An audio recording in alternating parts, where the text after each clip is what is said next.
Alright, if you're just joining us, this is Game 2 of a best of 3 between Navi and virtus.pro in the RaidCall D2L Season 3. virtus.pro just gave up an 18-minute GG in the previous game, with a dendi mid on, well, of course he's mid, dendi on Ancient Apparition, dominating the Templar Assassin thanks to some great ganks from Puppey, as well as Funnik, racking up 3 kills on Crazy very early on. virtus.pro also went for the Naga Siren, but it just had no impact in that game, particularly because hvost, he went for an early Midas, which it got him a significant gold and experience advantage, allowing him to basically 1v3 virtus.pro on his own 5 seconds with a little bit of assistance from dendi. Really, all of Navi's lanes won, especially with some nice work in the off lane. Funnik going boots first on Bounty Hunter. He was pooled regeneration as well as sentry wards to deal with some of the sentries from virtus.pro, making him a lot safer. And even though he didn't get as much as his corresponding offlaner, who was KSI on Darkseer in the jungle, didn't get as much as KSI, but he did his job. He got his 6 on time, and he started generating track kills for his team, which is exactly what Navi needed to do. They needed to get an early lead, and they took a very commanding one at that. Navi's turn to pick. So that AA pick went such a long way. Really cool. On the note of Batrider, there's today's patch, or I guess what will be tomorrow's patch, contains a lot of bug fixes, and one of the fixes changes the flame break, or I guess fixes it, as it were. The behavior of flame break is supposed to be that the further away from the center of the blast you are, the less knockback it deals. But currently, no matter if you get hit by flame break, you're pushed back by 300 regardless, which on average makes it a lot stronger than it would otherwise be. So the behavior now is it's a minimum of 10 knockback all the way up to 400 if it's right on center. So I'll be curious to see how that influences Batrider as a top pick. And virtus.pro goes for the Naga Siren once more. They also pick up the Nature's Prophet, which is they really do love Nature's Prophet. I've seen them run that over and over again to great effect. But I think they need more team fight than what they had in the previous game. Now, if their supports had gotten a little more farm, things could have been different. 5 seconds remaining. But the only major teamfight ultimates, or really abilities that they had, were the Gyrocopter Call Down, which he got late, and the Darkseer Vacuum. But other than that, they had no kind of AoE stun or DPS of any kind, which reduces the utility you get out of the sleep. So I would like to see virtus.pro go for something a little more teamfight oriented with this Naga Siren pick, because I feel if they'd had that, even though they lost their lanes, if they'd had strong teamfight, they would have had another way to deal with the strong snowball from Navi. And Navi picks up a Spectre. I have not seen Navi play Spectre ever before. I'm sure they have. They probably did in the first international. That was when Spectre was still a strong pick. But Spectre has really been making a comeback, and it's interesting because there were no buffs to Spectre in 6.78. Dota is a very trend-based game, and some heroes fall in and out of favor for no other reason than they're in the memory of professional players. 5 seconds remaining. And so when one team picks Spectre, there's kind of a domino effect. So I suspect that's kind of what's driving Spectre a little bit, especially there were buffs in 6.77 as well as 7.6, mostly to Desolate. Desolate was increased in damage by pretty fair amount. So it's now plus 50 damage at max rank. But actually plus 65, that's what it used to be. Now it's plus 65. And that's pure damage, and the AoE was also decreased a little bit for when Desolate procs. So if two enemy hero or two heroes are nearby to each other, Desolate does not proc, but if they're if nobody's within 250 radius, that's when Desolate will trigger. And by decreasing that radius, it made Desolate damage a lot more reliable, and allows Spectre to have a much stronger influence earlier in the game. It also discourages Spectre from going a much more boring dispersion first build. Sometimes it's necessary for Spectre to do that because you need every little ounce of hit points that you can get. So I'll be curious to see how Navi builds Spectre this game. And it's also an interesting hero for hvost to be playing, because Spectre's a little more teamfight oriented, very long cooldown. Crystal Maiden. It has to be used very carefully. So I do love Spectre. I think it's one of the cooler carries to see, especially now that we're no longer in the 4 protect 1 days where both teams farm endlessly. So I see now why the Disruptor was banned in the previous game. Virtus.pro picks that up, and that's what I like to see with the Naga Siren pick. Remaining. And I think that may be what Virtus.pro wanted with the Naga Siren. So it may have been a very effective ban that blocked them from doing what they wanted to do. But they did pick Naga last, so it makes me think that they had a strategy in mind and they didn't quite adapt. But this game, I'm expecting some really, really big combos with the Naga and the Disruptor. And I do love Disruptor. Disruptor's also pretty effective against Spectre. Being able to glimpse Spectre back after using Reality can have a pretty huge impact on team fights, and can be quite devastating to Spectre. As Spectre's, she has two escape abilities, one in the Spectral Dagger and the other in Haunt. And Glimpses really nullifies the utility of that in certain situations, of course. Navi also picks up the Crystal Maiden. That's definitely seen a lot more play because of the buff in 6.78. 0.5 mana regen extra at level 1 is a huge difference. That's guaranteed one mana regen. And it's also really good for Spectre, because Spectre has just the shittiest mana pool. There's no good solution for it. There are no items that you want to pick up on Spectre that provide mana regen. Some of them provide mana pool, things like Scotty. Very limited to a very limited extent. 5 seconds remaining. Diffusal.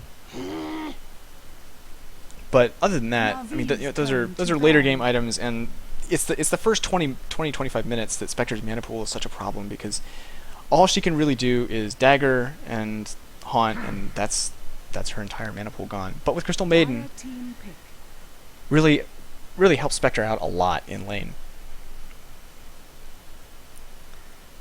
Templar Assassin. Crystal Maiden is also very... I like the synergy here so far, because all of these heroes can make significant use out of that boost in mana in the early game. And I think that's why the 0.5 makes such a huge difference, because that's when the aura is most important on Crystal Maiden. Lina. It increases your laning effectiveness across the board. Navi rounds it out with a Lina. Very strong tri-lane. Very, very safe. Lots of easy harass. There aren't a lot of offlaners that can handle Crystal Maiden and Lina together, especially with the reliable slow from Spectre. And Virtus.pro picking up the Templar Assassin once more. Their lineup's fairly similar to the previous game, swapping out this time for a Nature's Prophet and Disruptor. Good team fight, good stuns, and they've got. 10 seconds remaining. I think Navi basically has a 4 protect 1. You could 5 seconds remaining. sort of argue that it's a tricore, but Batrider, no, Batrider doesn't qualify as that, so it's not. Mostly comes down to the Spectre and the Puck for having a big influence in the mid to late game. Spectre primarily for that late game. Puck definitely falls off, especially compared to heroes like Naga and Templar Assassin, and certainly Nature's Prophet. Okay, just making sure that I don't have to fast forward through this pause. So, going through the lineups. For virtus.pro, illidan will be playing Naga once more. Crazy playing Templar Assassin once more. NS on that Disruptor. KSI playing Nature's Prophet, which he always does when virtus.pro picks up Nature's Prophet. And ars-art playing Vengeful Spirit once more. For Navi, hvost will be on that Spectre. Kuroky playing Lina. Dendi on Puck, he'll be hitting middle. Puppey on Crystal Maiden, and funnik on Batrider. He could be in the jungle, he could be in the off lane. It remains to be seen. All 5 of virtus.pro are headed down this bottom lane. The level 1 team fight here for both teams is quite good. And as tends to be... I see, Navi checking to make sure that virtus.pro wasn't doing an early Roche, which they could do with this lineup. They have the treants to tank, and they've got the armor reduction from Meld, as well as the damage boost 30 seconds from the aura of Vengeful Spirit. So, very wise of them to check. So this will be an aggressive trialing from virtus.pro. It's a dangerous one. That net is very reliable. Cast from long range. You can follow it up with the kinetic field, and then and finish it off with the magic missile. So good chain stun and good burst damage. But Navi at the same time, Crystal Maiden and Lina, they're always going to have mana thanks to Crystal Maiden. And that's a haste. Haste on Illidan. May just be using it to harass.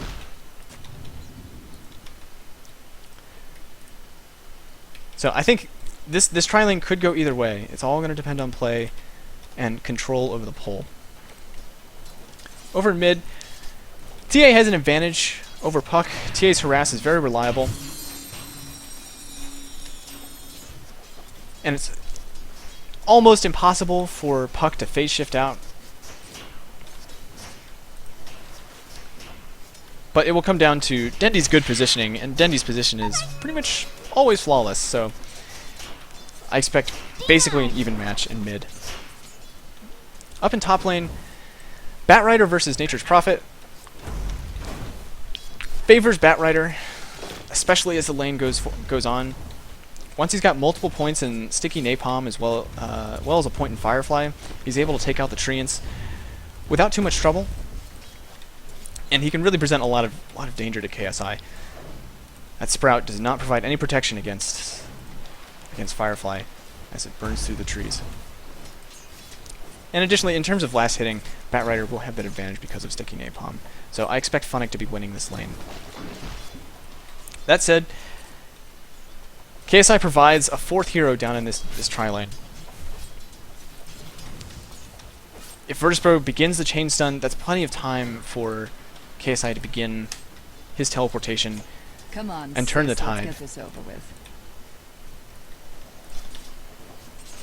In any of these ganks, and that includes in middle. KSI early on does not provide a lot of utility against Puck.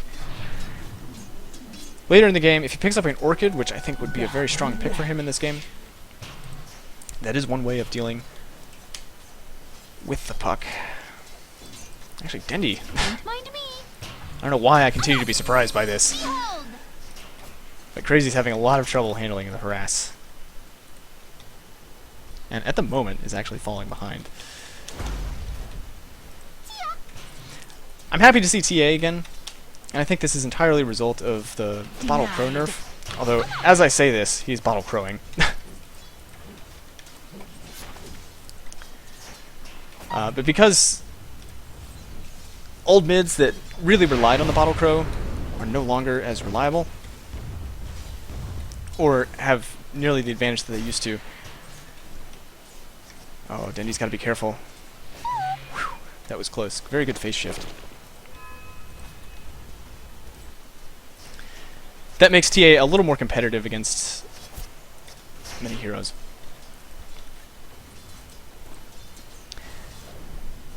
And I guess it's possible for Dendi to, or I guess more viable for Dendi to Bottle Crow because of Crystal Maiden. There's less need for mana regen consumables, and there's not a lot of easy harass from virtus.pro's aggressive tri-lane. They really have to get up and in there to deal any damage. So there's not a lot of need for HP regen Dire's in top Navi's tower defensive is tri-lane. under attack. Don't burn your fingers! Warriors of the... And it's also more viable for Crazy to Bottle Crow because it's KSI up in that top lane. He can teleport back to base and save a lot of time he would have spent walking. First blood. Dendi picks up a first blood on Crazy middle. What's this? A fascinating substance. That's not really supposed to happen, but what can you say? It's Dendi. He's gonna do that. Haste. I think Dendi, as a whole, is just a stronger solo mid. Whoop! NS will be dropping down in this this aggressive tri lane. Frozen waste. Gets chain stunned with the Nova, or actually started off with the freeze, followed up with the Nova. Although there's the net onto hvost. And then a magic missile. So one more hit, and illidan able to finish off the kill. KSI teleports down. One sprout could make for a very dead kuroky. Nice block. Guaranteeing that... I really like the choice by KSI there. He could have sprouted onto kuroky, but instead he chose to block him, which allows illidan to continue auto-attacking kuroky. So, great play there from virtus.pro. Oh no! And a deadly glimpse onto hvost. Wasting a lot of his time, and that's going to mean a pretty good few minutes here. I guess I should say full minute for virtus.pro in this lane, allowing them some free farm, and most importantly, delaying the farm on Spectre. So because of that kill that KSI participated in down bottom, he's gotten a level advantage on funnik. And he's really not even that far behind in farm, so he's doing very well in this top lane. I think the only lane that Navi's really winning right now is mid because of Dendi. And as soon as Dendi is able to get out of mid and make something happen in this bottom lane, the better, because they really need hvost to be farming. And he's at 6 last hits now. I haven't talked about this at all. Oh, there's a net onto kuroky. There's the magic missile. And they don't even need anything from NS. Oh, and a glimpse back on hvost. He runs into the trees. He's still got the... Oh, he pops the salve. I don't think he's going to be able to make it out of this, especially Templar Assassin Bottom tower is coming under up from attack. mid. There's the magic missile. Slowed by the trap. Tries to deny himself to Ancients, but it does not work. Such secrets. That's another death on hvost. 2 deaths so far, and this tri-lane not working out for Navi one bit. Radiant's bottom tower is under Their supports are falling behind, and these are 2 supports that you really... They can be a huge liability to the team if they don't have any levels. You want to get level 6 on Lina, so you have the Laguna Blade. She's always got the Light Strike Array, so she's not useless, and neither is Crystal Maiden. So they're not as bad as, say, a underfarmed Gyrocopter, but with no farm, and look at Puppey, he's got nothing but a branch. It's so sad. Oh god, Puppey. See, this is as it happens with Crystal Maiden. It's sad days. So,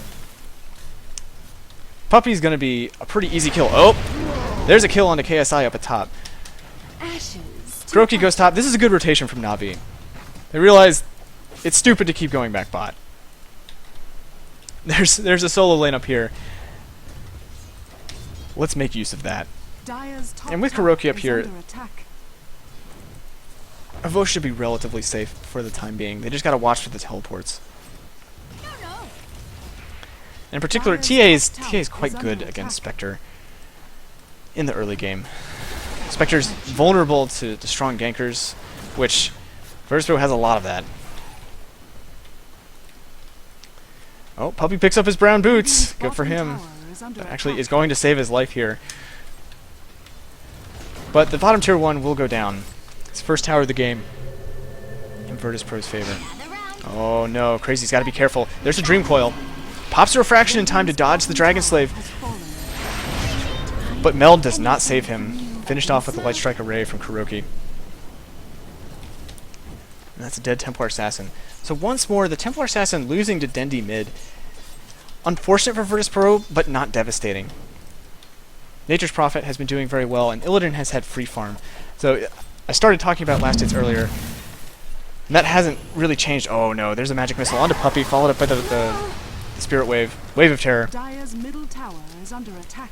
A trivial kill for virtus.pro to pick up, and that will allow them to continue applying pressure down in bottom, which may force Navi to respond.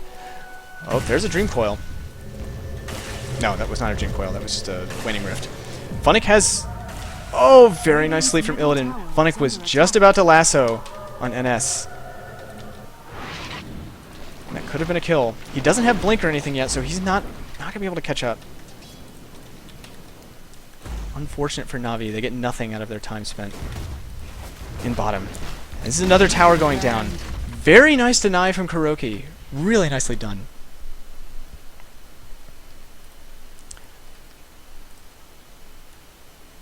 I'll fast forward through this pause. So I started talking about the last hits for the second time. Now the third. Illidan is at 42-6 versus hvost 22-4. So he's basically doubling him up here. And that's on top of the kills. Illidan 2-0-3 versus 0-2-2 on hvost. And that's a problem. There's not much of an experience advantage because this is a tri-lane. But there is a gold advantage and a map control advantage now that there's 2 towers down. So even though that was denied by Kuroky, Navi would really have preferred to keep that up.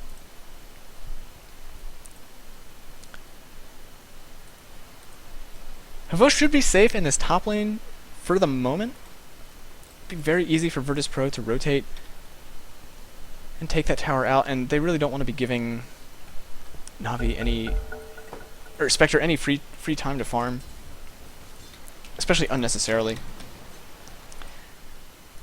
There's an invis on Dendi. He sees ars-art. Funnik is here, and he's got lasso. Flamebreak pushes him.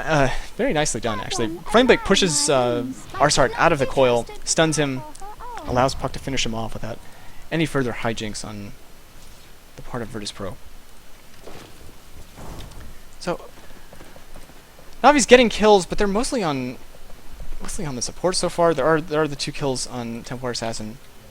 There's that, but they haven't gotten Illidan down quite yet. He pops the Firefly. He's got lasso once more.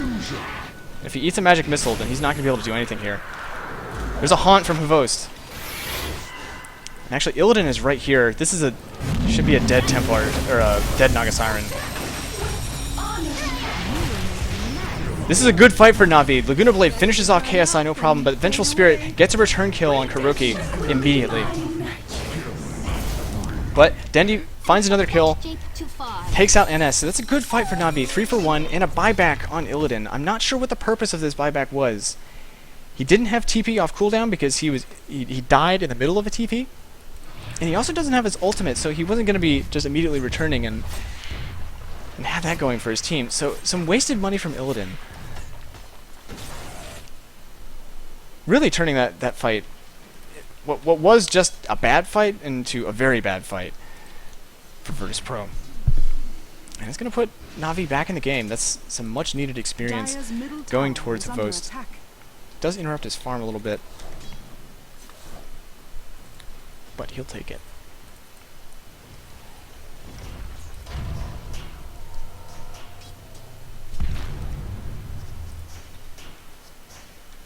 So in terms of mid, outside of the kills, which are Dire's significant, middle tower is under attack. Dendi and Crazy are matched up quite evenly. So not too much of a farm difference there. Be interested to see what Templar Assassin chooses to pick up this game. I think it's going to be necessary to go BKB. Getting a blink, not super effective against a Batrider. And that kind of makes me wonder if Navi had sent the Batrider mid instead of Puck. Batrider really dominates TA. There's no question about who wins that lane. And Puck would have done fine against KSI top, so it's an interesting possibility that Navi didn't go for, but could have made those lanes go a little bit more in their favor. KSI's picking up a fairly late Midas. He got the treads first, and now he's got the hand or the gloves of haste. So he will have that momentarily, Radiant's which is top probably a good tower idea. is under attack. This looks like it's going to be going late.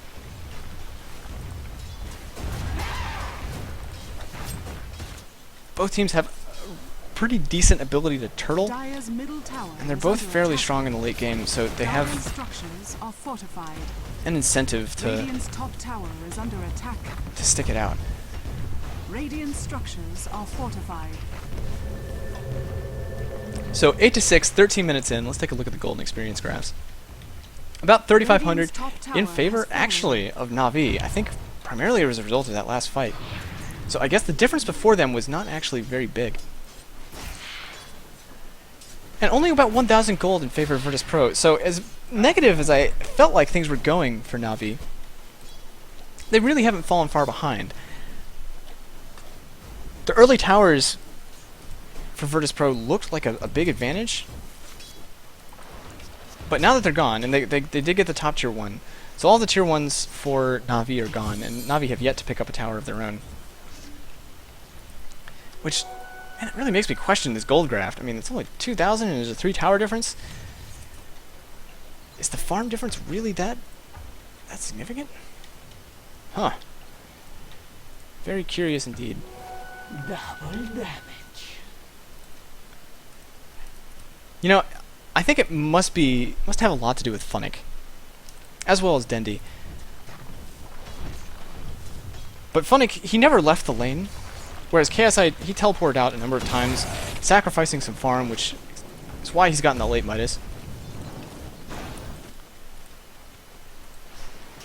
And that's helped keep the farm difference between Navi and virtus.pro fairly even. Dendi very wisely backing out, does not want to test the combo of NS and Illidan together, because that is a very deadly combo. Blink Dagger picked up on funnik.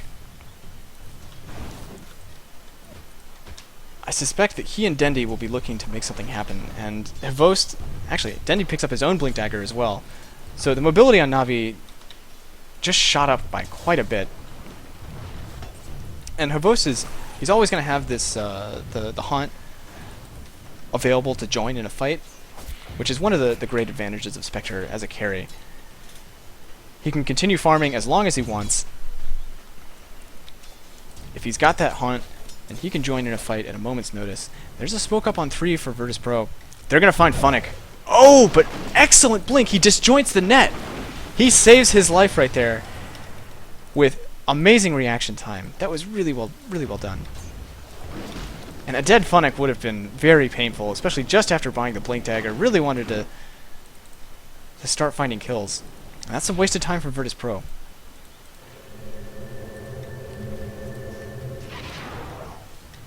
It's amazing what great reaction speed, how much that can just skew the outcome of a game. So with the blink up on Dendi and funnik, Navi can start feeling confident in pressuring the mid-tier 1. They do have to be careful though. There's a glimpse and a swap. There's a lot of ways for virtus.pro to control Navi in these fights.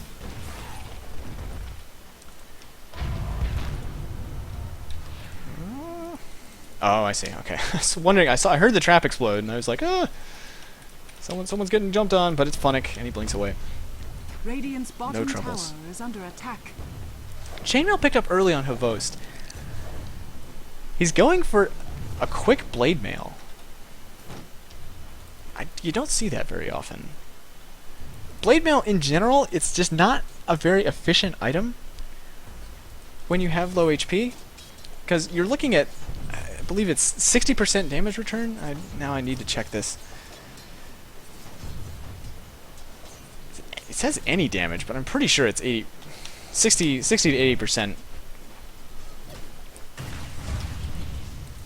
Oh, funnik. He has to be careful. He can't blink, and then he's warped back into the static storm. That's a dead funnik. Instant buyback from funnik, though. And there's a haunt reality from hvost. They pick off NS really fast, and illidan soon to follow. Vengeful Spirit gets the magic missile off, but Puppey had a great freezing field here. And Templar Assassin jumps straight in, giving up an unnecessary kill. Dress warmer next time. Actually, I'm not sure where Templar Assassin was in that fight, that she ended up in the middle of the freezing field at full health. But that was a great freezing field from Puppey. That was a fantastic use of it, and shows the value of getting Crystal Maiden to 6. Really good buyback from funnik as well. Put it to great use. Found 3 return kills. And buying back as Batrider, once you have your Blink Dagger, it's not the worst thing in the world. You do want to get that Force Staff up. You want to... Dire's middle tower is under Additional attack. items on Batrider are certainly very useful. Dire's middle tower has But if you're fallen. generating kills for your team, and most of all hvost, he'll do it every time. Oh, hvost has to be careful. He doesn't have a lot of HP. He does have the blade mail, which he's not popping. Perhaps because he's really wants to keep his mana up. Very nice juking. He narrowly dodges the wave of terror from ars-art. And it looks like he's going to make it out of this A-okay. So very nice juke from hvost, saving his life. These little plays, I guess these aren't little plays, these are big plays. These plays from Navi are making sure that virtus.pro is not taking complete control of this game. Because a kill on funnik earlier and a kill on hvost right there would have been devastating for Navi. virtus.pro certainly would be able to pick up a tower or more. So drums and an ogre club on Templar Radiant's Assassin. bottom tower is under attack. Crazy recognizes he needs to get the HP up to handle the burst. He's not going to be able to count on the refraction to deal with all of this damage. So he should have a BKB in probably about 7 to 8 minutes.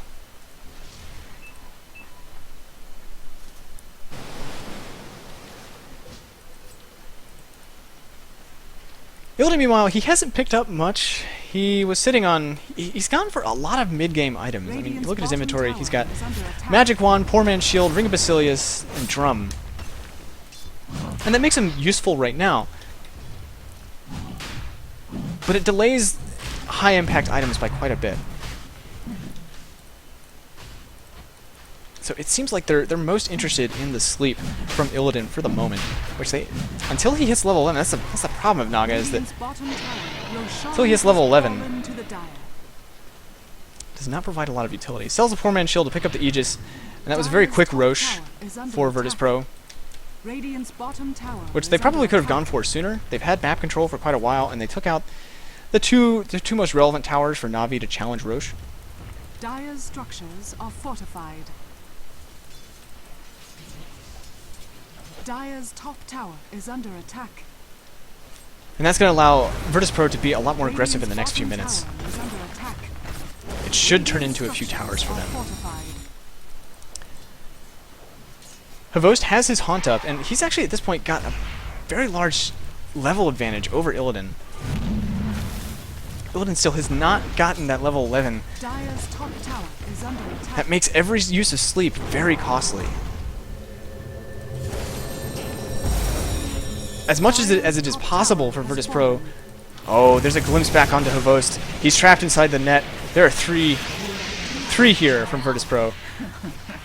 So while hvost does pick up the tower, it's not a kill I want to be giving up. Not worth it overall. It does mean that virtus.pro is not able to take this tier 2, but they'll take a kill on hvost all the same. Yeah, as much as virtus.pro can be aggressive right now, I mean, you can see all the time that Illidan is spending not farming. And without extra levels... Oh, there's a swap. Funnik goes down very quickly. The minus armor from Riptide is very, very deadly, especially with the Wave of Terror. That's a lot of minus armor, Dire's making bottom physical tower damage is extremely under attack. effective. And there's not Radiant's much top that Funnik is tower going to be able to under do attack. about that minus armor in the near future. His core items don't see a lot of armor. He's got the Tranquils, and that's it.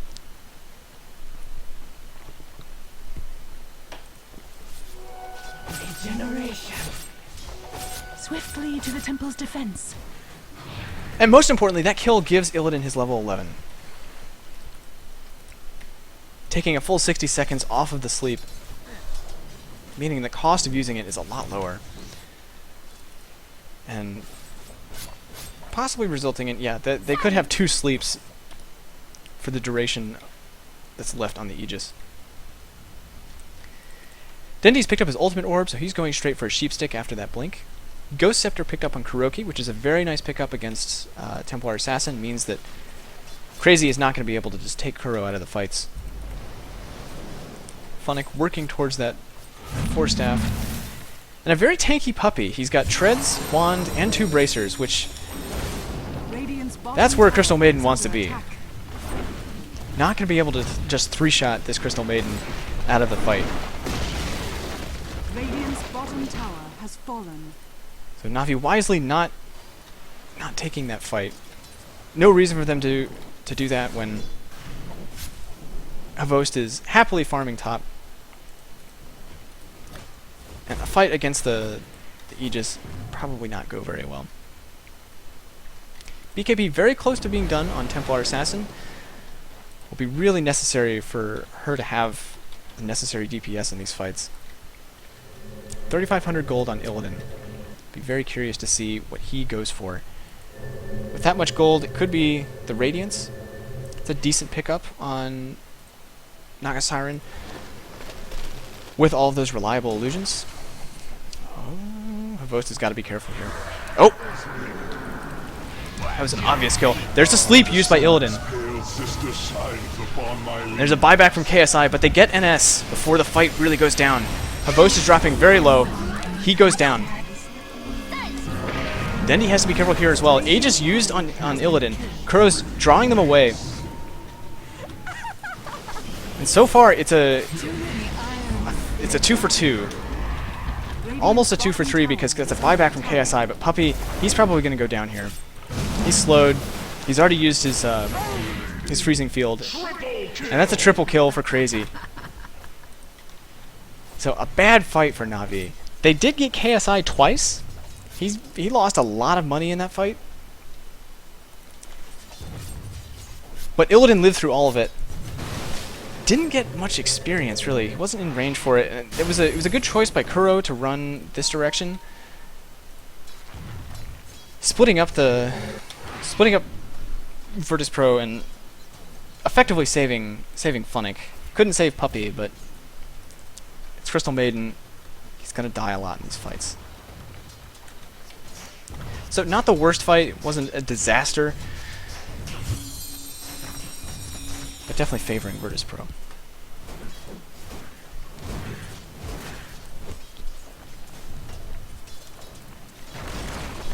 So hvost is gone for the Yasha. He's getting a little tankier at this point, and his damage output is not too shabby, especially if he's pocketing Desolate. And being level 15, he's got max points and everything. It's a good place to be for him. And he maintains a strong level advantage. Oh, there's a net onto hvost. He's trapped inside the Static Storm. There's no way out of this for him. He does. Oh, but there's the leash onto Illidan. But he's glimpsed back. And this could be a wasted sleep from Illidan. Funnik has to be careful too, though. There's the magic missile taken out by TA very quickly. So what looked like what could have been a very good turnaround from Funnik, picking off the Naga Siren, just doesn't work out. Dendi and Kuro were just nowhere nearby. And they couldn't be because the tier 2 was down. There's a swap onto Kuro. He instantly pops the Ghost Scepter, but it doesn't matter. Immediately purged by Illidan. Good use of the Fusel Blade to make sure Kuro doesn't live any longer than that. He deserves to. Fortify used on Navi. This could be Rax. I don't think... No, Dendi finds a pick off on NS. He jaunts away. Oh no, there's the magic missile. He's destroyed by Illidan. But Illidan does go down to the haunt from hvost, and hvost picks up a double kill. Now Templar Assassin may be able to find a kill on Puppey here, but decides no. Oh, but it... Nice by funnik. I didn't think he had the lasso still.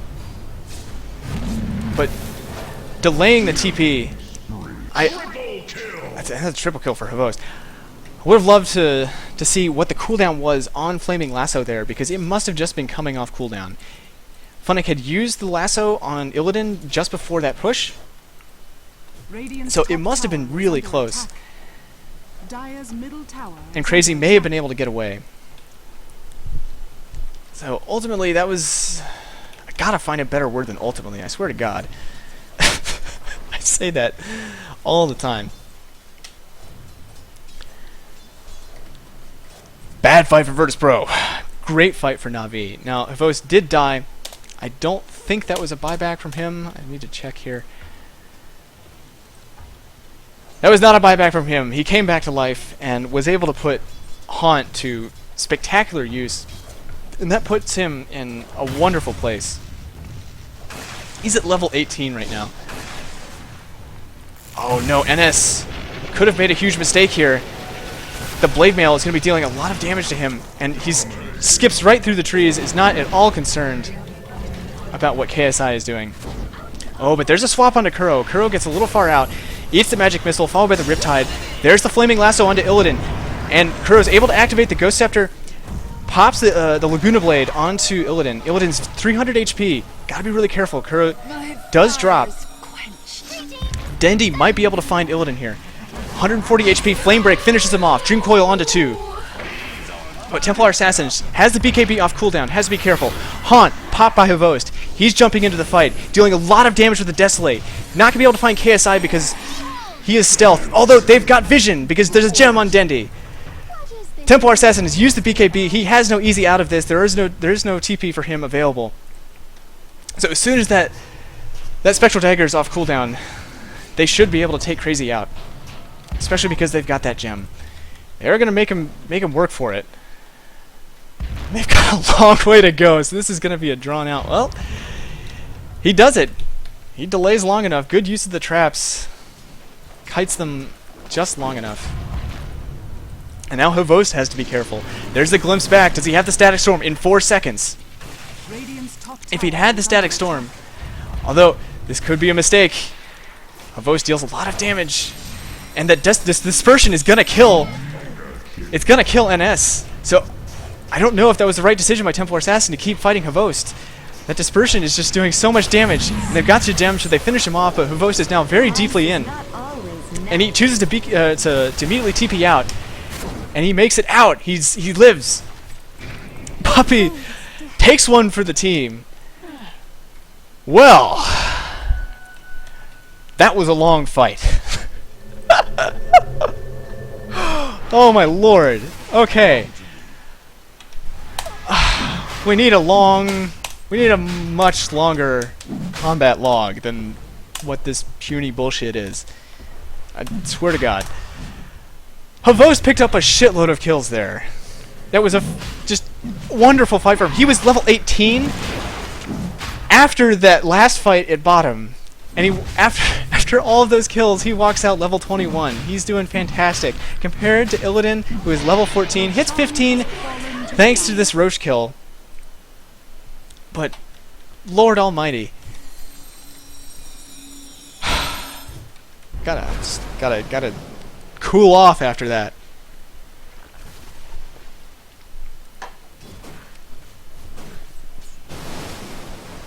Great fight for Navi.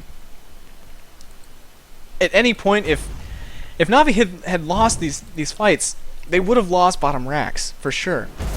Any of these the engagements in the last 10 minutes, really. Ever since this bottom tier 2 has gone down, that's been a major risk for Navi just sitting there. And that will continue to be because KSI is in this game. They have a Nature's Prophet. He's not particularly farmed. He's had a lot of deaths this game, especially with the death into a buyback into a death. But nevertheless, he will always be able to put pressure on these racks.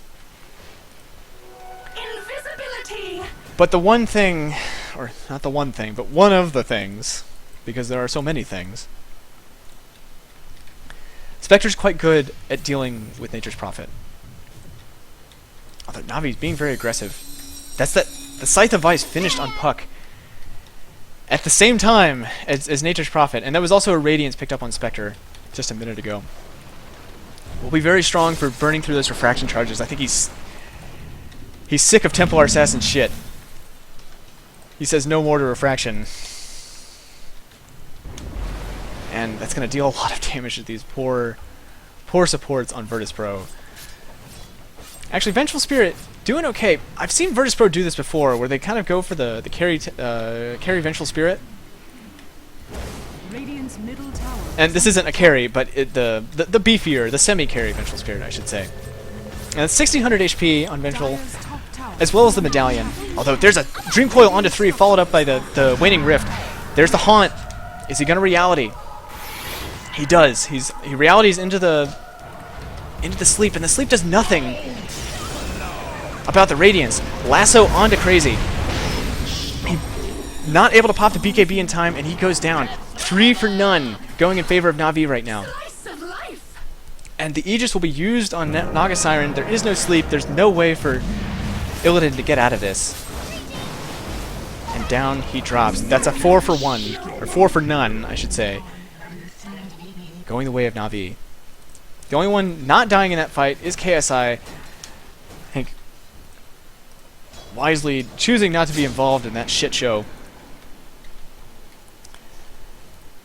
And looks like hvost was thinking about a BKB and then decided to sell it. It could also have been a Dire's Howler, middle tower is theoretically. under attack. I want to see what he picks up. It should be a Manta style. If he's the same person and hvost is not, it'll be a Dire's Manta. middle tower has fallen. But he had an Ogre Club and a recipe in his inventory for a second there. Dire's middle Oh, tower he goes is S and under Y. attack. That's what that is. Okay, well, that's fair. It increases the movement speed on his illusions, guaranteeing that they're going to pop a lot of Desolate damage. KSI has to be careful there, though. Spots him out with the flight vision from Funnik. Is under attack. And KSI will drop, no problem. Greetings. Yet more kills going the way of Navi. This seems like it's going... Well, virtus.pro had a strong lead there, so there's not... Although I say that as there's a 15,000 experience deficit going towards Navi. That's huge.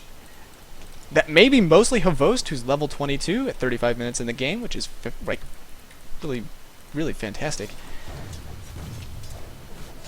The gold difference is basically meaningless, though. And by meaningless, I mean 0. Oh, hvost. He's not so tanky that he can just man mode on this. He's able to pop the Haunt before... Oh, the sleep goes before he's able to get it. Oh, but oh my god! His illusions just take out NS, no problem. Radiant's middle tower is under I attack. sat there watching hvost because I thought they were gonna go on him, but his reaction time... This is the third time in this game that reaction time has completely foiled the plans of virtus.pro. He was able to get the Haunt off before the Static Storm, and that meant that NS goes down. Oh, Illidan, he gets lassoed, pulled back, he has no mana, he's got nothing. This is a dead Naga Siren. Vengeful Spirit. Also gonna drop to Puck, very likely. Nice juking. Very nice juking, doesn't matter. It's very easy for Puck to disjoint Magic Missile.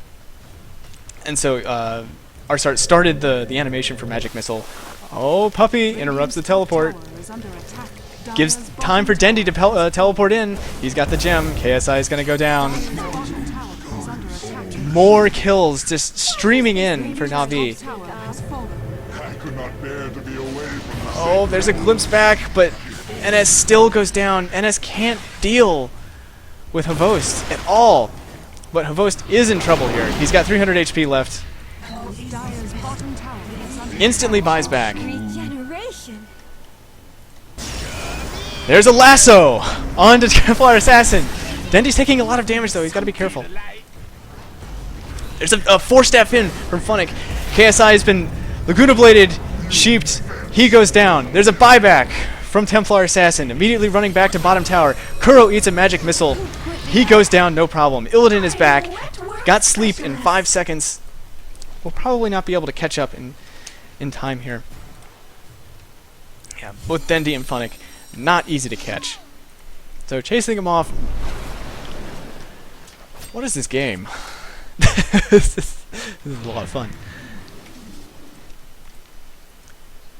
So Dendi picking up a Ghost Scepter. He's tired of the damage from Templar Assassin. I think it's a very wise choice. He does not want to get surrounded by Naga Siren illusions and get mana burned to hell.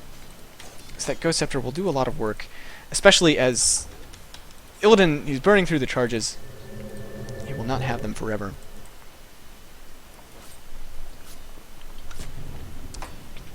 So we're headed to late game. There's no doubt about that. Now, if virtus.pro keeps going this way, at 25,000 experience, that was just 2 minutes ago, maybe longer, that I checked the experience. It's a massive experience advantage. I think that really says a lot about the way these last couple fights have gone. The goal difference not so significant, but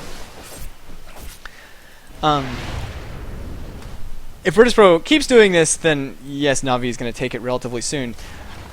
But appropriate play from virtus.pro will keep them in the game for a very long time. Naga Siren has finally hit level 16. She has just picked up her heart, and there's a BKB up on ars-art. So this is a tanky Vengeful Spirit, and that Vengeful Aura is a lot of damage, and it's going to make sure that virtus.pro isn't twiddling their thumbs. Oh, there's a lasso onto Crazy. Eating all that damage. He's stuck inside of the... Oh no! He's actually got because he's got the PKB on, he's able to man-fight funnik relatively easy, but funnik has a Ghost Scepter. So, Crazy still goes down. A lot of deaths on Templar Assassin, but hvost in the meantime, he's trapped inside the Static Storm once more. He's dealing so much damage with the Blade Mail combined with the Radiance. And funnik, he shows up, but he's all alone. He was really hoping to find some pickoffs here. But he's just going to feed a kill, unnecessarily. I saw the idea. Oh, the Dendi shows up now, one by one. He's not able to finish off Illidan in time, though. He gets sheeped before. He's able to juke the magic missile stun. Let's see if he's able to make it out of this. He's got the Ghost Scepter, but it's immediately diffused. He blades, he jaunts away. KSI goes down. Kuro shows up. Laguna Blades, Vengeful Spirit, and Dendi's got to be careful here. He can't die. He cannot be feeding this his juiciness to Naga Siren and Vengeful Spirit, because honestly, Vengeful Spirit gets scary late game. She's getting farm, and she's got that BKB, which means she's not nearly as easy to kill as she used to be. ars-art can deal a lot of damage, especially if he picks up something like a Deso, Manta style. There's a lot of ways for Vengeful Spirit to be really relevant in these fights late game. And very useful for heroes like for Naga Siren, who picks up a lot of stats, boosting that base damage, and Templar Assassin, whose damage is quite strong right out. And that is a Manta style pickup on Templar. So another source of survivability, increasing DPS. This Roche is dropping so fast, and that's cheese. It's the third Roche that's going the way of virtus.pro, and these Roche kills are certainly keeping them in the game. Otherwise, I think Navi would have a little easier time pushing into the base. But with all this global mobility and so many blink daggers, I think that's why these fights are so all over the place and just kind of never ending, it feels like. Oh, there's a smoke onto Funnik. He wants to find somebody in the jungle. There is no one to find currently. There's only Crazy. And he's not an easy kill.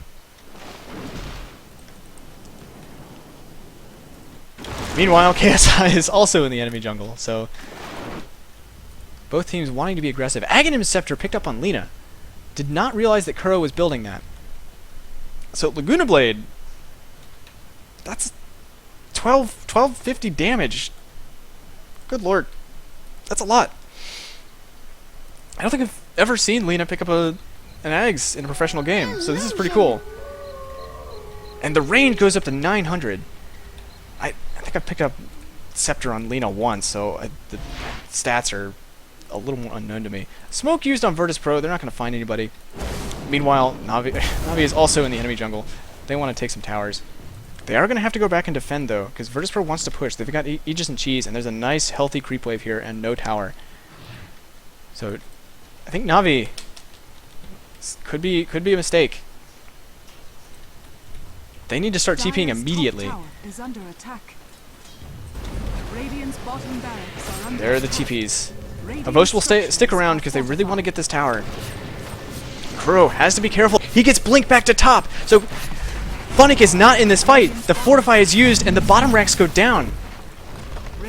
So a misplay from Funnik. Really problematic. I mean, Navi does find a trade in the top tier 2, but that glimpse guarantees no lasso in that fight, and that's Navi can't. They're not so far ahead that they can fight without all of their strength. And the BKB on again, the BKB on Vengeful Spirit really means there's not a lot of easy pickoffs. KSI is arguably as easy to pick off as ars-art. Because Dendi's probably still carrying that gem. Yeah, he's still got the gem. Vlad's picked up on Dendi. Wants to get more survivability for his team and for Dendi. I don't know how I feel about that pickup. Like, that's really not... does nothing for Puck whatsoever. Okay, not nothing. It's a little bit of armor, which there is a metric shit ton of minus armor on virtus.pro between Riptide, Meld, and there's a teleport in from KSI. hvost has got to be careful here. If he gets sheeped, he's boned. He's sheeped. He's gonna get trapped inside the Stack Storm. He is able to pop the Blade Mail, and his Radiance is dealing a lot of damage, but immediate buyback into Haunt. The sleep is popped by Illidan, but he's eating so much damage. hvost buys a BKB, so he's not at all concerned about the sleep. So a triple kill for hvost, finding so many kills through the Haunt. Yeah, that immediate buyback hit, because his farm has been so fantastic. I mean, that's what made that happen. Able to buy back and use his BKB to make sure that Illidan wasn't getting away. So honestly, it looked like a potentially good kill for virtus.pro. I mean, getting hvost late game, fantastic. But they should also recognize that he had buyback. He's been farming really well, and buyback on Spectre is really strong. It's like having a Keeper of the Light, but without having the support slot. It's always tempting to go for it, and so I don't at all blame them for taking that opportunity. But you really have to be in mind of who you're trying to take out of the game, because one kill on Spectre is not enough. And that position really set up very nicely for Navi. Plus, the damage is so reliable from hvost. This NS is not having a good game. He's been working on this mech forever. It's 45 minutes into the game. He's 1 in 12. Just take a look at the score graph here before... Oh, no. The fight's going to happen before I can do it. Dendi's got a double damage. A lot of damage. Laguna Blade immediately used on KSI, followed up by the lasso. But the sleep will keep him alive for the time being. He pops the BKB, and so he's able to walk out of the Dream Coil A-okay. NS goes down immediately. He does get the Static Storm off, so that's okay. But KSI lives. That's the important part. Oh, the Yules used on Illidan, followed up by the Sheep. hvost is dealing so much damage. Swap from ars-art. will save his teammate, but at the cost of his own life. This should allow Navi to push into this base. Let's check buyback status. There is no buyback. Oh, sheep used on Dendi. Another haunt from hvost, dealing damage to all of virtus.pro. Reality's in. He's going on Templar Assassin, but he's really got to be careful. He's not that tanky because of his build. He just doesn't have that much HP. And he's tanking the tower damage, and so he's out of the fight. Puppey lands a good freezing field. And Dendi, oh, he's at 7 HP. He's so close to dead. Oh my god. He should be able to juke his way out of this. He's got the illusory orb in just a second, as well as the blink. And he's got boots of travel. So quite survivable. And kuroky wants to find somebody to Laguna Blade, but he's not anywhere near enough mana.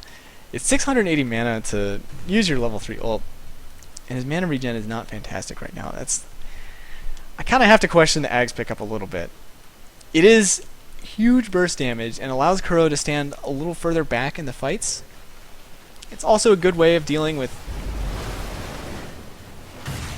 these very high damage bursty heroes like illidan and, or I guess not illidan. Yeah, Templar Assassin. Virtus.pro bearing down mid. There is no buyback on hvost. 30 seconds left. This could be a problem. Can Navi hold their racks? That's the question. Virtus.pro will probably get this tower.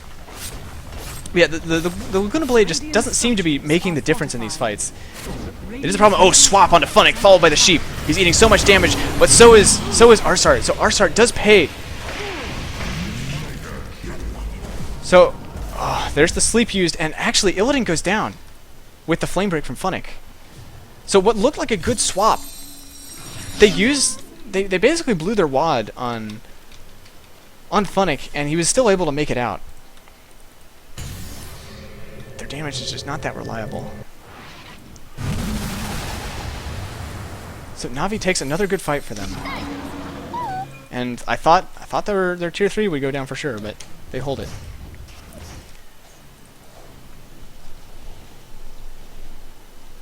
So, yeah, I guess just to finish what I was saying about the Aghanim Scepter, it's not bad. It's just I feel like a Yules or a sheep or more disable really would go a long way. Regeneration. hvost build is also pretty unique. So picking up that blade mail really early on basically offered him no benefit. I didn't see any fights early on where that blade mail was doing a lot for him. Now later on, it's been quite effective, and it's been part of the oh no, Lina doesn't even have to use the Laguna Blade to finish NS off. Poor NS, he's 1 in 15.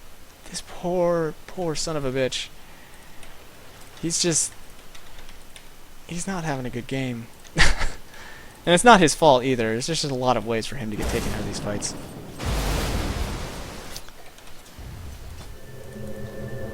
The blade mail later on has been doing a lot of work for hvost, but I would like to see more HP on hvost. A heart would definitely have allowed him to live in a number of these fights.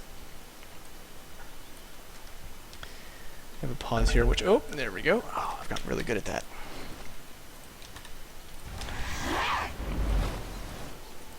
The Power Spectre late game is just unparalleled man fighting. Except for against heroes like Lifestealer, maybe not so great 1v1 because Lifestealer takes % health and that's all lifesteal. Oh, Navi. There's the lasso onto illidan. Is he going to be able to get the sleep off in time? He is not. The Laguna Blade finishes him off before he's able to pop it. ars-art has popped the BKB. He gets out of the Dream Coil. Glimpse back onto Dendi, sending him back from whence he came, and 2 buybacks from virtus.pro. Illidan and Crazy are back in the fight. They want to defend this. I've seen no split pushing from KSI yet this game. And this is where I really begin to wonder, like, where is it? When's it going to show up? Because The base is broken. It's possible for him to do a lot of damage to the tier 4s.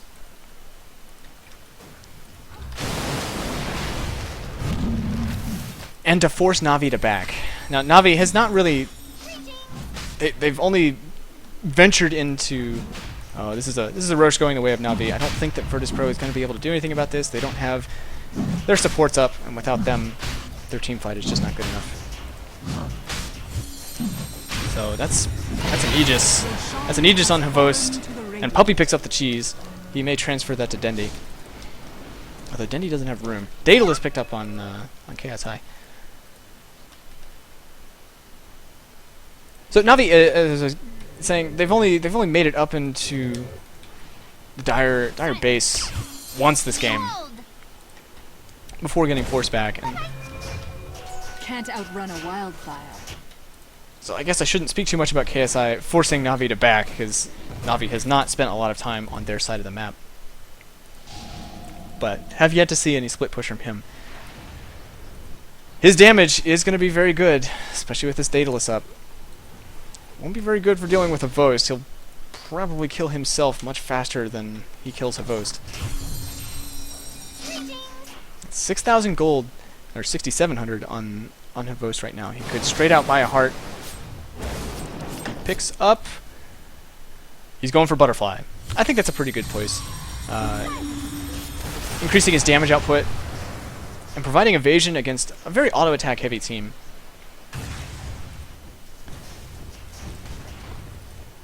So he's going to be a force to behold in this next fight. Still kind of questioning the S&Y. I feel like he wouldn't need a BKB if he had a Manta style. And S&Y, the stats on it, they were buffed a pretty decent amount in 6.78. I mean, what was it? It was +4 damage and +4 attack speed, as well as an extra 1% chance on the main slow. Which, on their own, that's pretty insignificant. But together, that's a lot more value you're getting out of an item that only costs 4,100. So little buffs like that do help a lot. But it's not the strongest late game item that you could go for. A Scotty would be pretty beastly on him. It's a lot more survivability. He doesn't have an attack modifier, so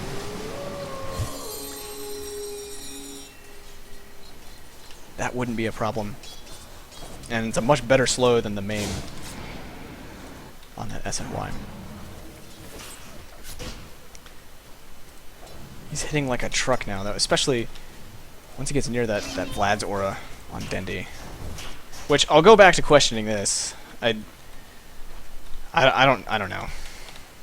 hvost really hasn't even fighting alongside Dendi very much. And Navi doesn't even have a mech.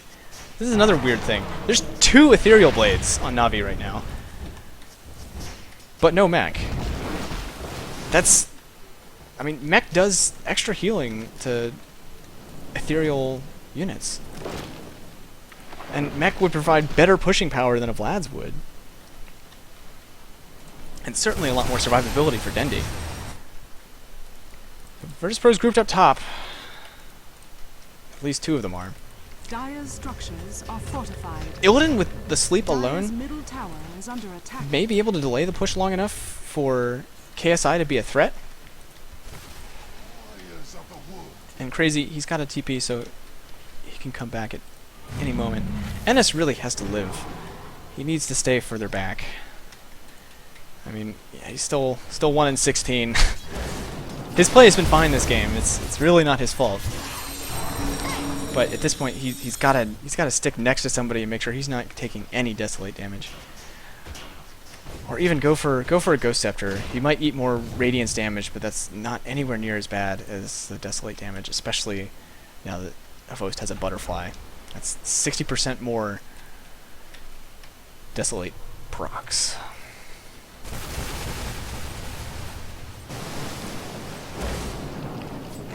So we're 56 minutes into this game. It's 54-29.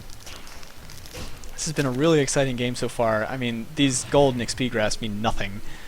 It is still a 30,000 XP advantage. is entirely countered in the supports at this point, and somewhat on actually level 20 Naga Siren. Okay, so I shouldn't say that 30,000 means nothing, because that's a level 20 Naga Siren. Well, there's 2 level 25s. In fact, Crystal Maiden is higher level than Naga Siren. That's, yeah. Dwell on that for a few minutes, will you? Ponder the meaning of your life, Illidan. Crystal Maiden is outperforming you. No, that's a completely arbitrary way of looking at it, but it does say a lot about how really the last 30 minutes of this game have been going for virtus.pro.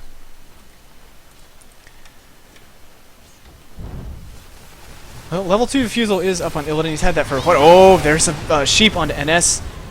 I don't even think funnik is going to have to use the lasso, and that's really nice. Of course, yeah, it is NS. Of course he's not going to have to use the lasso, because it's NS, who is now 1 in 17.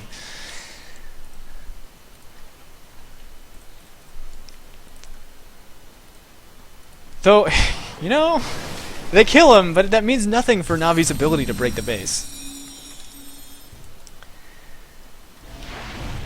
ars-art, he's had this Yasha for a while. His buybacks have really slowed his item progression since that BKB. Getting a Manta style would be very nice because his illusions also get the aura. The aura doesn't stack, but it means a much more reliable distribution of that aura to your teammates, as well as some more survivability and damage.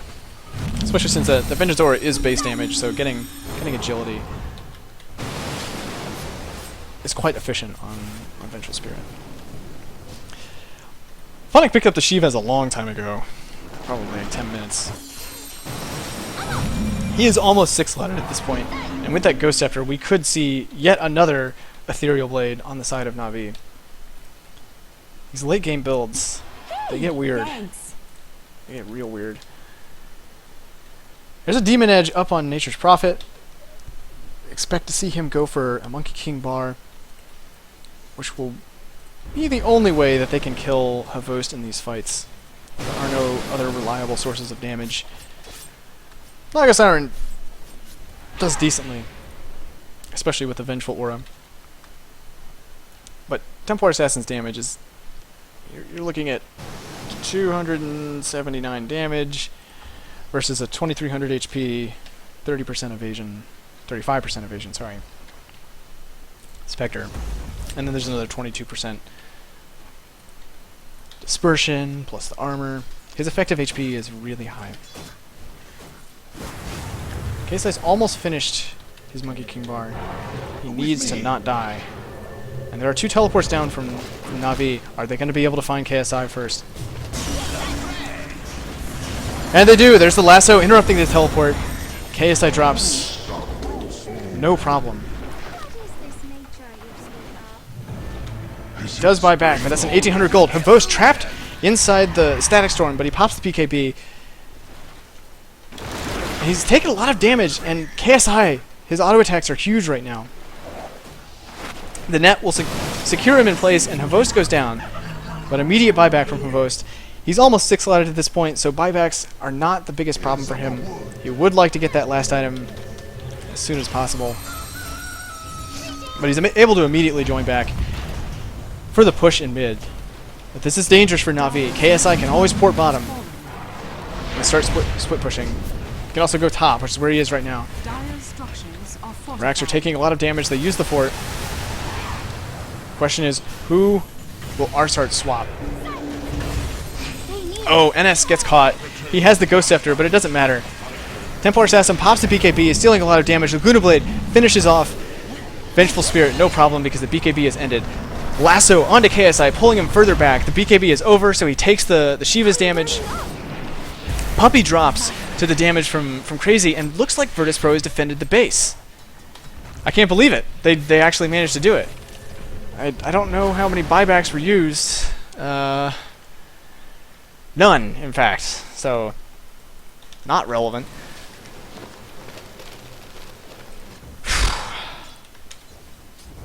I don't know.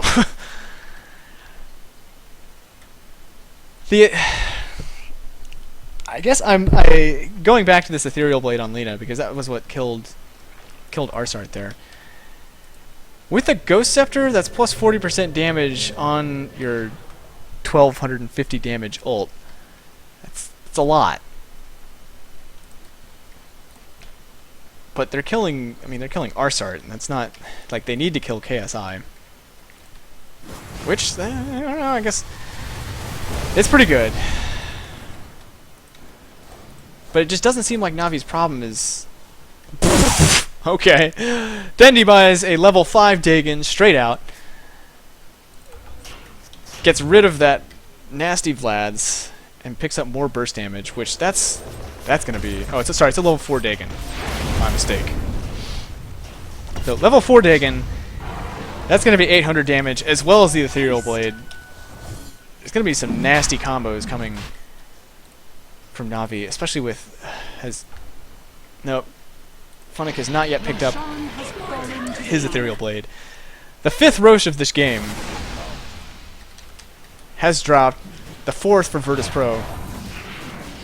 That's Cheese on to Crazy, and the... I guess goes on to Illidan, which is pretty much how it should be. There's the level 5 Dagon on Puck. Dagon's very powerful. It's a very good late game item to get because the cooldown is so absurdly low. 15 seconds, 800 damage, as well as 21 intelligence. The stats on it are not shabby at all. I mean, it is the most expensive item in the game, but what you're getting, particularly at this point in this kind of game, is very valuable, which is more burst damage, and with all of these Ethereal Blades, it's going to be dealing some nasty, sick business. Excuse me. So the last 10 to 15 minutes have kind of slowed down a little bit as compared to earlier in the game. But I don't know. I mean, when you go this late in a game, if everybody's got items, it doesn't matter. Oh, there's a swap onto hvost. Hvost is trapped inside here, and he doesn't have buyback. Hvost is gone. He's out of the equation. He doesn't have buyback. This is a huge problem for Navi. Virtus.pro can tear through these racks, although Puck immediately takes NS out of the fight. Says absolutely not. Laguna Blade onto Crazy. Crazy drops.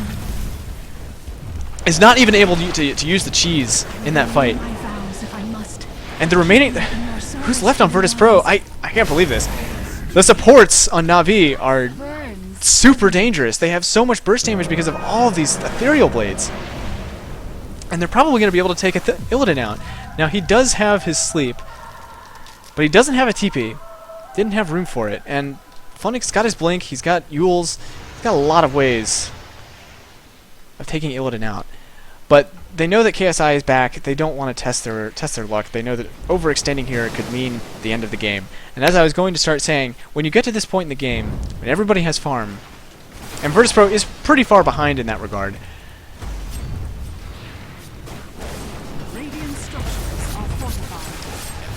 One mistake, one person on your team making the wrong decision can mean the end of the game. There's a lasso onto Crazy.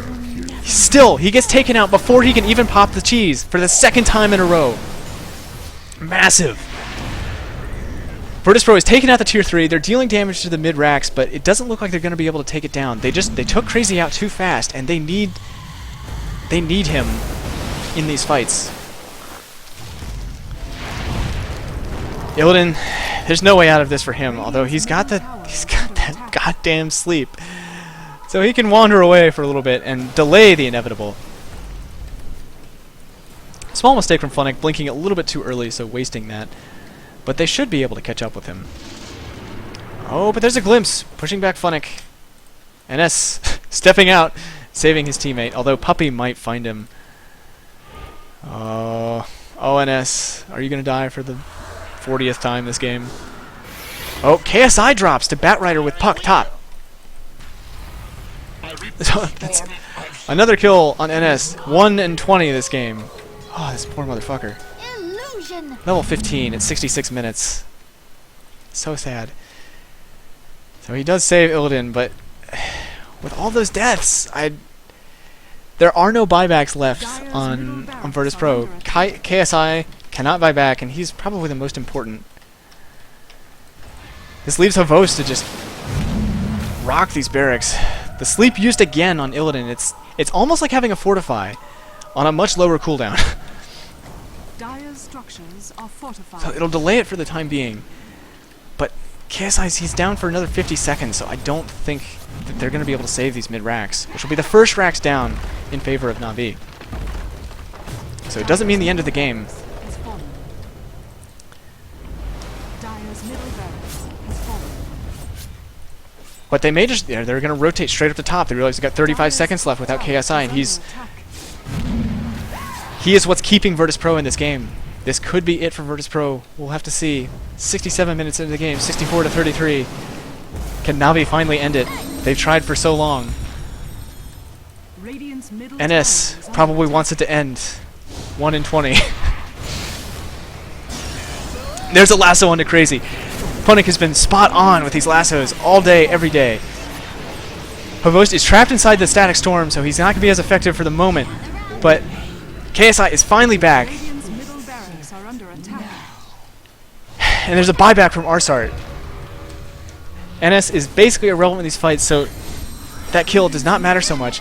BKB popped on KSI, but oh, the ethereal blade, Laguna blade, so many blades, so much magic damage. Radiant's middle tower. KSI is out of the equation once again.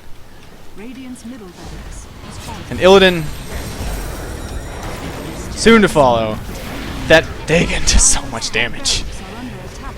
Meanwhile, Navi does actually lose their mid-racks, but I don't think that's relevant. Has fallen. Navi has plenty of time to take out the rest of the Virtus.pro's base, but they need to take everything out. Otherwise, it really doesn't matter. Racks at this point in the game are not the most relevant part. It's the throne and it's the megas, because neither team are particularly fantastic at anti-push. Dire's bottom tower is So under mega creeps are a serious problem. There is nothing like a Medusa or a Luna gyrocopter that can just melt waves. NS drops for the 22nd time in 68 minutes. That poor guy. I mean, honestly, he shouldn't have been anywhere near anything. The sleep popped by Naga. He wants to delay it as long as possible, but this could mean his death. Honestly, all of these ethereal blades, they deal so much damage. And there's a lasso from funnik. He may pay for it with his life, which he does. But there's a immediate haunted from hvost, although he's out of mana at this point. Gotta be really careful. And there's the ethereal blade Dagon. Immediate buyback from Illidan. He wants to keep this going as long as possible.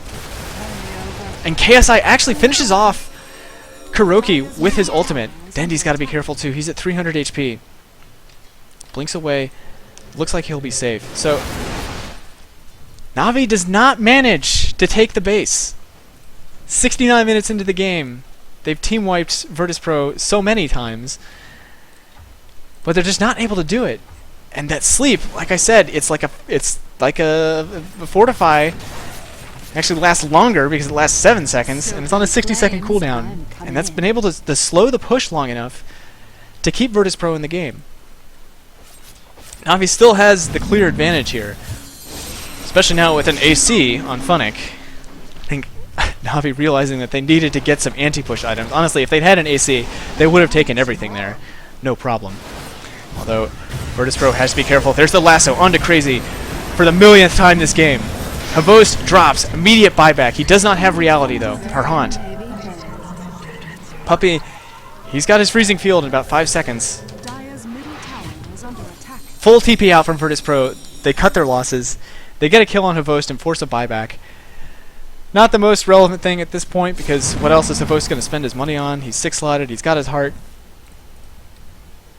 But, Lord Almighty. So, with Crazy down, Navi feels confident going for the push once more. There is no buyback left on Illidan. Dire's bottom tower. But NS! He wants to die again. hvost is taking so much damage. But he's dealing so much with the dispersion. This looks like it's it for Virtus.pro. KSI buys back, but he can't 1v5 this. The last set of racks go down, and Virtus.pro calls the GG. 71-minute game, 77 to 37. There are 100 and fucking too many kills in this game. Dire's middle tower is under attack. Really, pretty amazing game overall. Unique builds, unconventional picks, at least from, I guess one unconventional pick each, I guess, works for me. I'm cool with that. So Navi takes it. Takes the best of 3, 2-0, yielding nothing to Virtus.pro. Virtus.pro, I feel like they were suiciding for 50 minutes of this game. They took a really strong early lead. They were looking really strong, taking the bottom tier 1 and mid tier 1 very early on, which would be a huge problem for Spectre. But hvost just kept on farming. He kept on farming. And Illidan, meanwhile, fell really far behind. And the lack of those early levels was very costly. Not having enough levels in sleep meant that engagements they could have been able to escape, or they would have felt more comfortable taking, were no longer viable. And plus, what's their late game carry? He needed to get a lot more farm than he did. In a 71-minute game, if you're Naga Siren or you're hard carry of any kind, it doesn't matter who you're playing in a 71-minute game, you should be 6-slotted. And he didn't quite finish his butterfly. There were so many buybacks, so many deaths, and a lot of just missed opportunities. Just not enough kills either. Crazy too. I feel like the Templar Assassin pick did not pay off this game whatsoever. He did as best as he could, but against a Batrider, Templar Assassin does not offer a lot. Crazy was continually getting lassoed, especially towards the end. Funnik made it his life goal to lasso Crazy over and over again, and that really just kept on winning the fights for for Navi. So overall, really entertaining game. I'm glad that I was not led astray when I heard that it was exciting.